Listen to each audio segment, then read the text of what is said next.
Pentacles, chapter 13, Two of Pentacles. The rest of the afternoon was spent with Oberon getting a tutorial on dog walking. He was taught how to keep the leashes from being tangled, and how to force them to march, and how to scoop the poop. And at the end of his first lecture, Jeremy said, it is all about projecting the strengths that you don't have. And people think that dogs have a proper read on you, but they don't. And they just react to your sweat and heartbeat. And if you get into a happy, sad mindset, you are going to be able to fake it until you make it. Thank you, Sensei, said Oberon, bowing sarcastically. Jeremy didn't respond, and he simply avoided Oberon's gaze. The party returned to Eugenia's mansion, and Jeremy showed Oberon how to brush off the sand from the dogs. And Oberon dutifully performed these tasks, and he was happy that Coco didn't try to bite him, and she actually seemed quite friendly. Jeremy grew visibly tense when he saw Dorothy approaching, and he lowered his gaze to focus on his cat Tybalt. Sidanta has stopped answering my calls, said Dorothy, and she brought out a letter from her pocket. And in public he avoids me like the plague. Can you give him this letter? I don't live with Sidanta anymore, and we're no longer in speaking terms, said Jeremy. Come now, brothers are not supposed to fight. And sure, my sister sometimes drives me crazy, but I don't move out of the house when she pisses me off, said Dorothy. I already made up my mind, and from this point forward, Sidanta and I are strangers, said Jeremy sternly. Where are you staying? asked Eugenia, worried. In a place that said cash and cats. And I wanted a more permanent address, but things didn't go as planned. And now it never comes out the way I want, said Jeremy, sighing sadly. And do you still have the cashier's check? Yes, said Oberon. Good, return it, said Jeremy. And Oberon returned the check, and then Jeremy added, since I already trained my replacement, I wanted to inform you that I will no longer be walking your dogs. Jeremy brought out his letter of resignation, and it was addressed to Michael. And after saying his piece, he took his cat and he drove away on his motorcycle. Oberon pouted, seeing Tybalt go, and he was going to miss Jeremy's cat a lot. Jeremy left his cell phone, said Eugenia, looking at the coffee table by the pool. He probably left it there on purpose because he doesn't want Sidanta to know where he ran off to, said Oberon. I am going to keep it safe with me until he comes back for it. Liar, you just want to look at it to quench your curiosity, said Dorothy, taking the cell phone from Oberon. And Dorothy opened the cell phone, and she couldn't help but comment, Jeremy and my dad test each other a lot.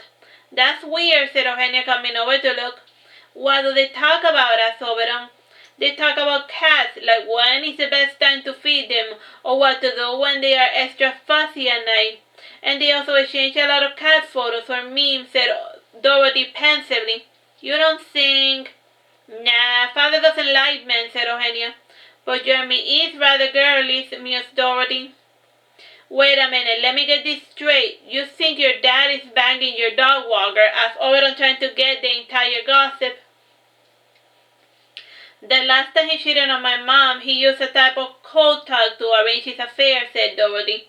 On the surface, it looked as if he was discussing the measurements and fabrics of his tuxedos. And 2 years later, the tailor's daughter shows up in her doorstep with my half baby brother. If Dad is sleeping with Jeremy, then it's a good thing, said Eugenia disdainfully.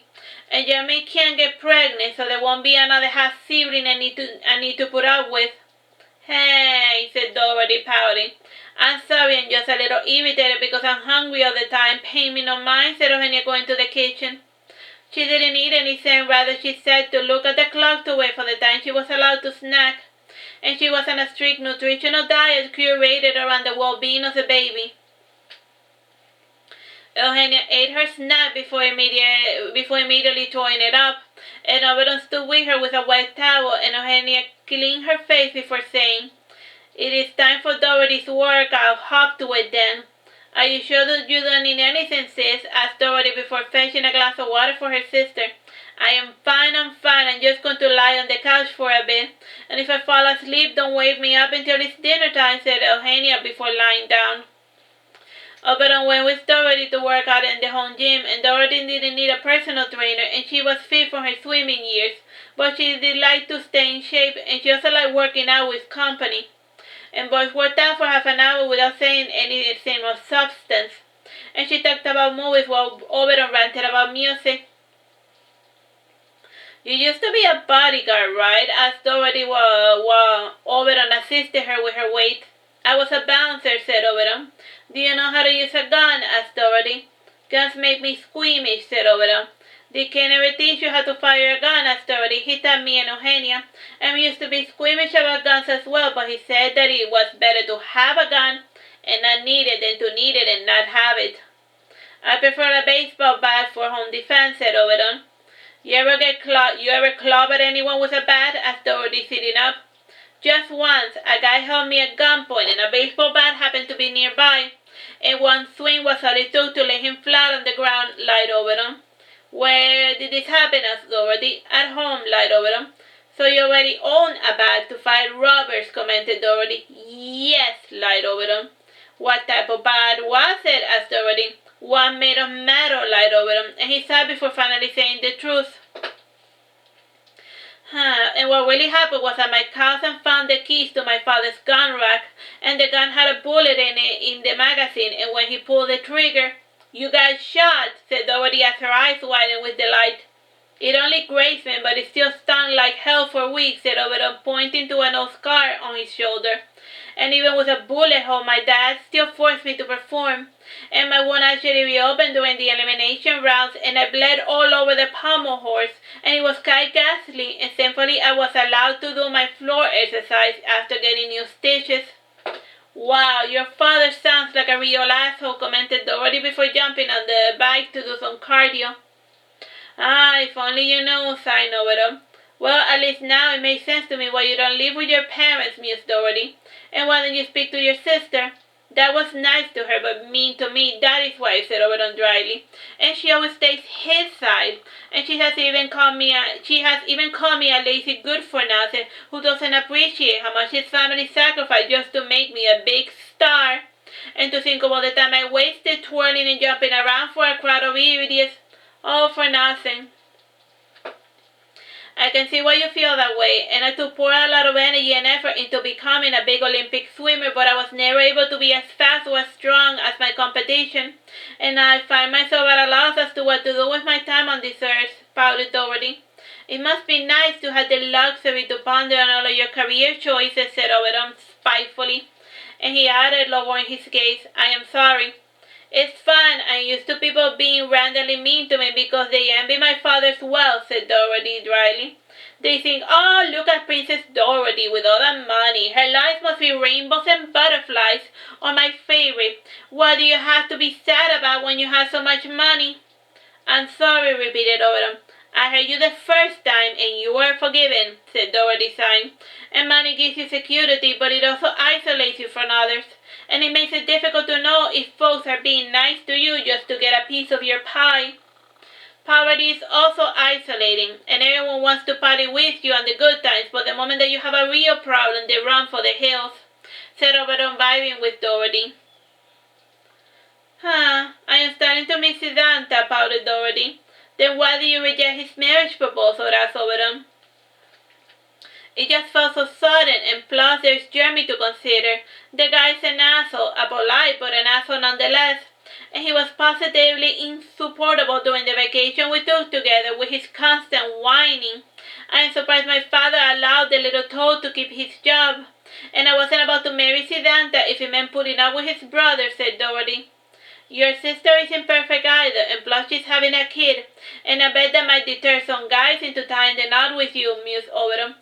I suppose, mused Dorothy, and my sister's sometimes difficult to deal with, but she has a good heart. And that Jeremy, however, is evil. He is pure evil. And what has Jeremy done to make you think that he's pure evil? Asked Oberon. He taught my chihuahuas to hate me, and they now growl and snap at me whenever I try to walk them, but they only act that way when Jeremy's around, said Dorothy.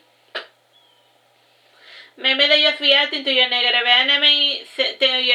energy since you grow tense when Jeremy's around, mused Oberon.